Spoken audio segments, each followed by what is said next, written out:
Hello everybody, this is देवेश्वर। मैं ये video ACS01 जो इग्नू की एक बुक है उसको ये ऑडियो सेशन के लिए बना रहा हूँ। ये मेरा ऑडियो सेशन रहेगा जिसमें कि हम पूरे बुक के जो मेन बातें हैं उसको देखेंगे और पूरी बुक को कंप्लीट करेंगे।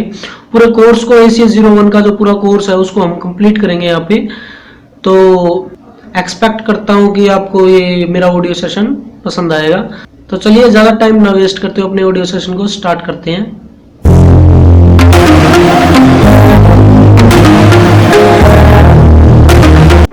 चैप्टर फर्स्ट, उपभोक्ता कौन है।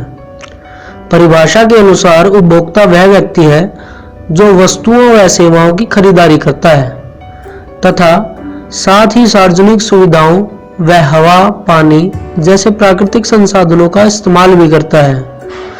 बुनियादी अर्थ में उपभोक्ता का मतलब उन व्यक्तियों से है जो वस्तुओं व सेवाओं की खरीदारी अपनी निजी जरूरतों को पूरा करने के लिए करते हैं। इस अर्थ में उपभोक्ता उन ग्राहकों से अलग होते हैं जो वस्तुओं व सेवाओं की खरीदारी या तो उत्पादन के लिए करते हैं या उन्हें दोबारा बेचने के लिए।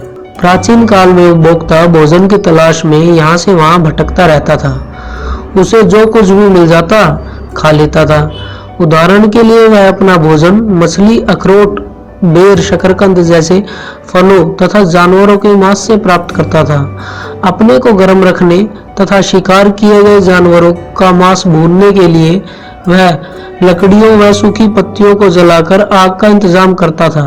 किंतु वह मानव अनेक वस्तुओं व सेवाओं का प्रौढ़ उत्पादक और उपभोक्ता बन गया है।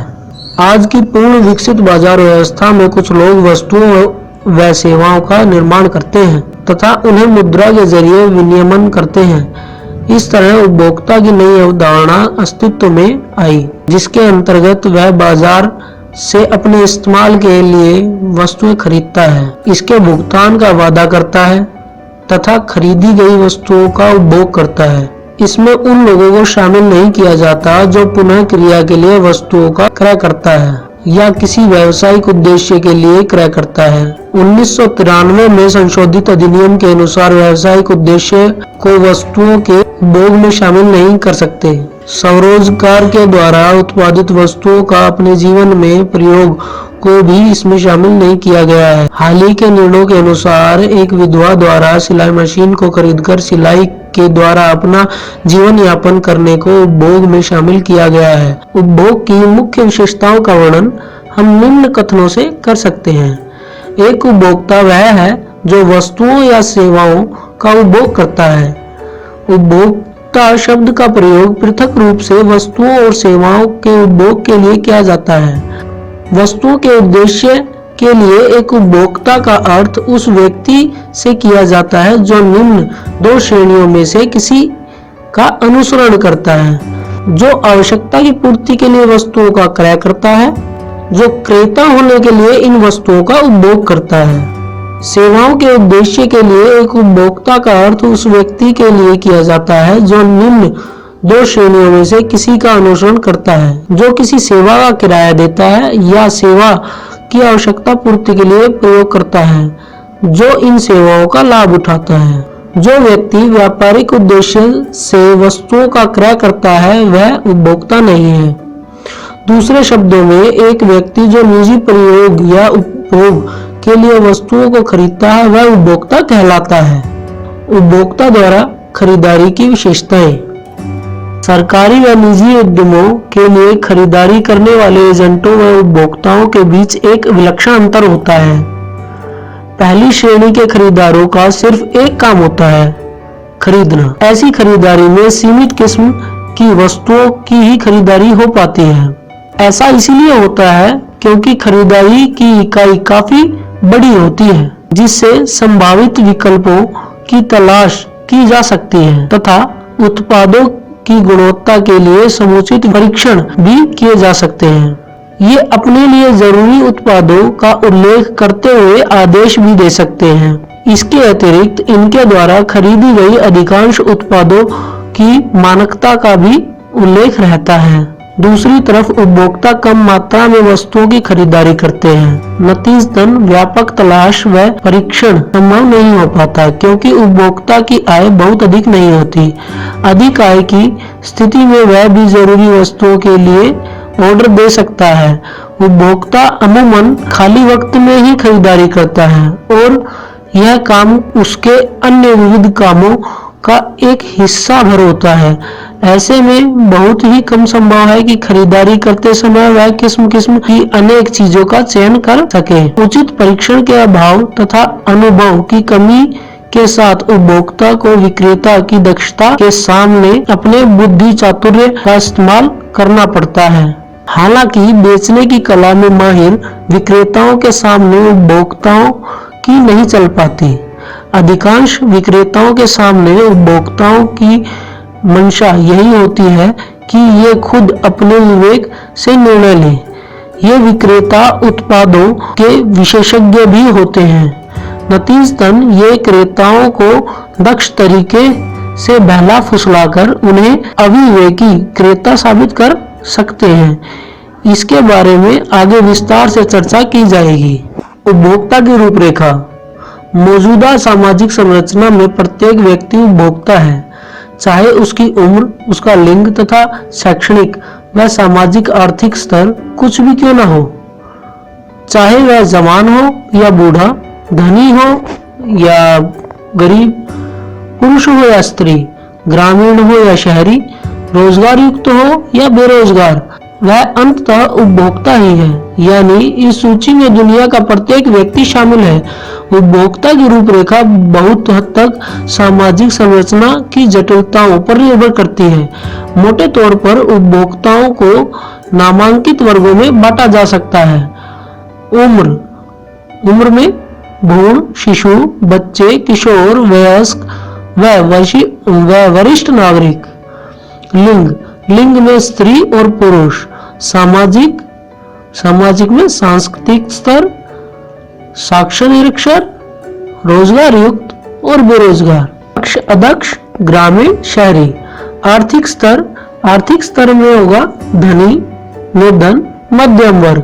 अभी तक उपभोक्ता रूपरेखा नकारात्मक रही है, क्योंकि अमूमन उपभोक्ताओं को निष्क्रिय व भोला भाला मान लिया जाता है, जिनके साथ कोई भी मनमानी की जा सकती है। सुविधा के लिहाज से बात करें तो कहा जा सकता है कि उपभोक्ताओं में एक दूसरे को पर्यावरण की जरूरतों को नजरअंदाज करने की प्रवृत्ति पाई जाती है। मौजूदा विश्व स्तरीय पर्यावरणीय संकट का कारण भी यही है। आज का उपभोक्ता चेतन रूप से एक नैतिक उपभोक्ता भी बनता जा रहा है। इस क्रम में वह नागरिक व उपभोक्ताओं के दूसरे दायित्वों को भी निभा रहा है। दूसरे खंडों में आदर्श उपभोक्ता से संबंध में चर्चा की जाएगी। भारतीय उपभोक्ता सामान्य रूपरेखा। जहां तक बुनियादी जरूरतों व चाहतों का सवाल है, सैद्धांतिक रूप से दुनिया के सभी उपभोक्ता एकमेव हैं। तथापि जिन सवालों से भारतीय उपभोक्ता को रूबरू होना पड़ता है, वे सवाल पश्चिमी उपभोक्ता के सामने नहीं है। भारतीय उपभोक्ताओं की स्वरूप गतिस्थिति अत्यंत विषम है। वह विविध धार्मिक व भाषाई कोटियों में विभक्त है। प्रत्येक ऐसी कोटि अपनी निजी परंपराओं के अनुसार विविध उत्पादों व सेवाओं का उपभोग करती है। जनसंख्या की दृष्टि से भारत दुनिया का दूसरा सबसे बड़ा देश है। 1991 की जनगणना के अनुसार इसकी आबादी 84.5 करोड़ है। इसमें से केवल 21% आबादी शहरों में रहती है, जबकि 79.1% ग्रामीण इलाकों में। मोटे तौर पर भारत अत्यंत जीवन स्तर तथा तीव्र गति से बढ़ती हुई आबादी की समस्याओं से जूझ रहा है। भारत में राष्ट्रीय आय का 50% खेती तथा उससे संबद्ध क्रियाकलापों से प्राप्त होता है, जबकि कृषि पर निर्भर जनसंख्या 70% से अधिक है। भारतीय उपभोक्ता बहुत हद तक गरीब, निरक्षर, अज्ञानी तथा उदासीन है और यही कारण है कि वे हमेशा दूसरों की मर्जी पर चलते हैं। आबादी का एक छोटा हिस्सा जहां अपने आचार विचार में इतने आधुनिक हैं इतना आधुनिक कि उसकी तुलना दुनिया के परिष्कृत उपभोक्ता के साथ की जा सकती है। वहीं आबादी का बहुलांश आज भी घोर परंपरावादी बना हुआ है। इन दो गुरों के बीच शहरों में रहने वाले मध्य व उच्च मध्य वर्ग की 10% आबादी निवास करती है। आबादी का यह हिस्सा परिवर्तन को आसानी से अंगीकार नहीं करता तथा जोखिम उठाने की उसकी क्षमता भी बहुत कम होती है। उपभोक्ता के प्रति विक्रेता सामान्य रूप से अविश्वास करता है तथा धूर्त चालों में अपना उल्लू सीधा करता रहता है।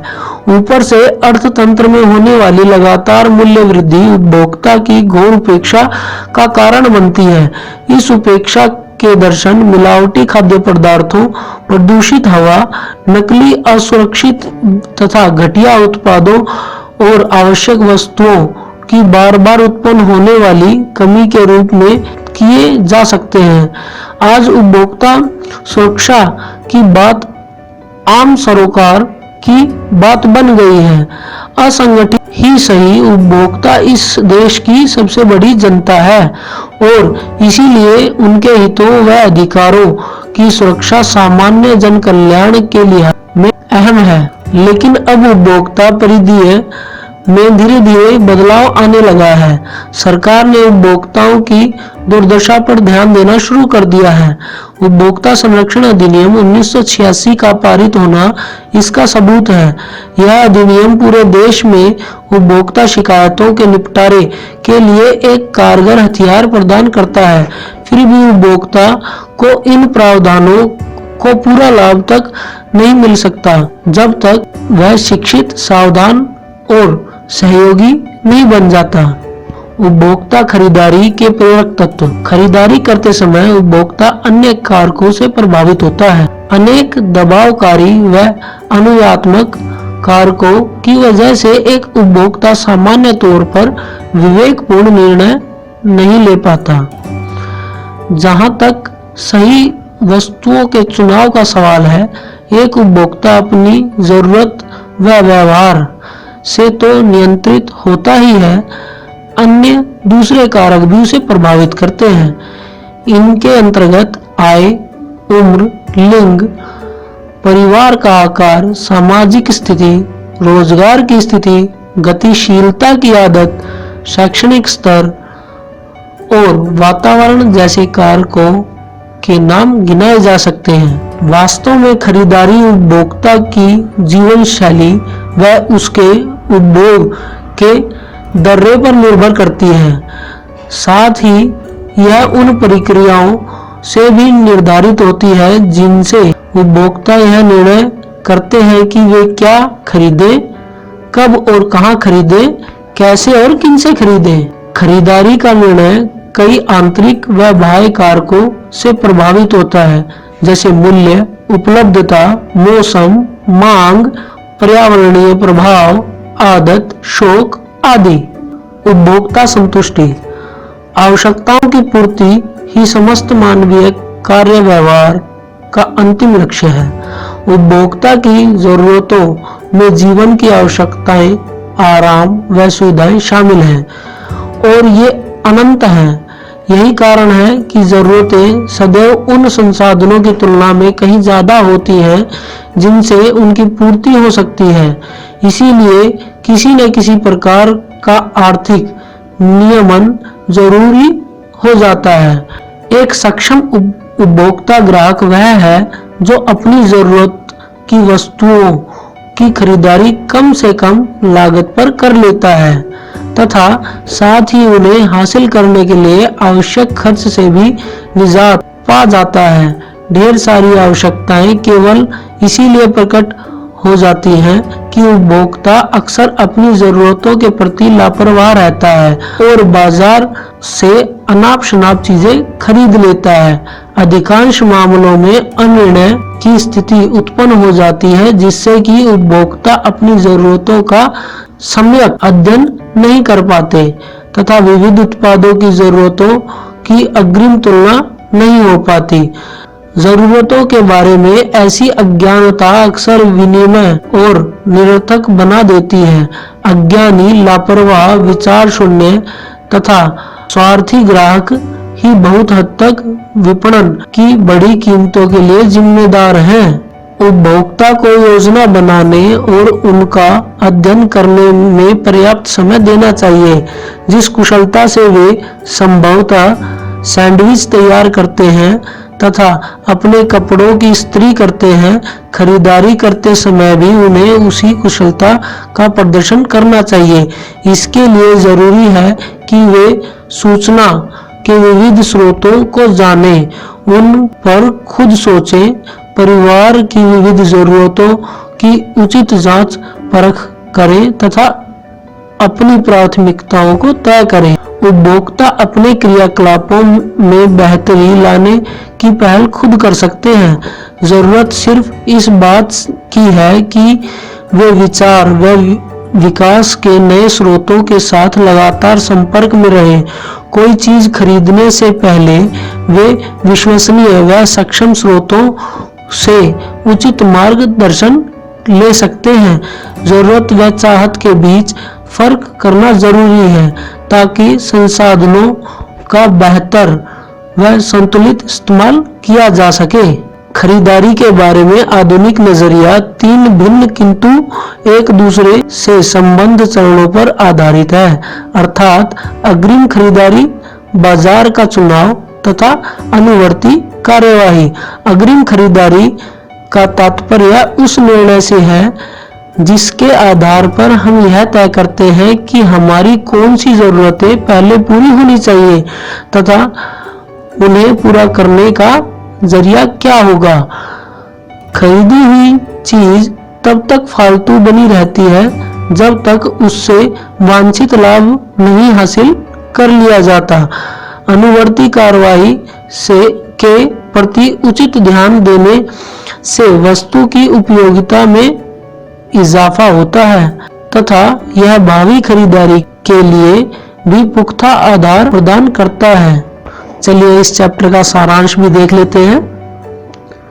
हमने देखा है कि उपभोक्ता वह व्यक्ति है जो भुगतान के आधार पर वस्तुओं व सेवाओं की खरीद अपने अग्रिम उपयोग के लिए करता है, चाहे उसकी उम्र, उसका लिंग, धर्म व सामाजिक समूह कुछ भी क्यों ना हो। इस अर्थ में वे व्यावसायिक क्रेताओं से भिन्न होते हैं। सभी उपभोक्ताओं की बुनियादी जरूरतें और उनकी चाहतें एक होती हैं, तथापि भारतीय उपभोक्ता के सामने जो सवाल विद्यमान हैं वे पश्चिमी उपभोक्ताओं के सामने नहीं हैं। भारतीय उपभोक्ता बहुलांश में अज्ञानी, गरीब, निरक्षर और उदासीन हैं। यही कारण है कि उनकी कोई नहीं सुनता। हालांकि अपने देश की सरकार उपभोक्ता संरक्षण के मसले पर जोर दे रही है, तथापि उपभोक्ताओं को खुद भी शिक्षित, सावधान और चालाक होना चाहिए।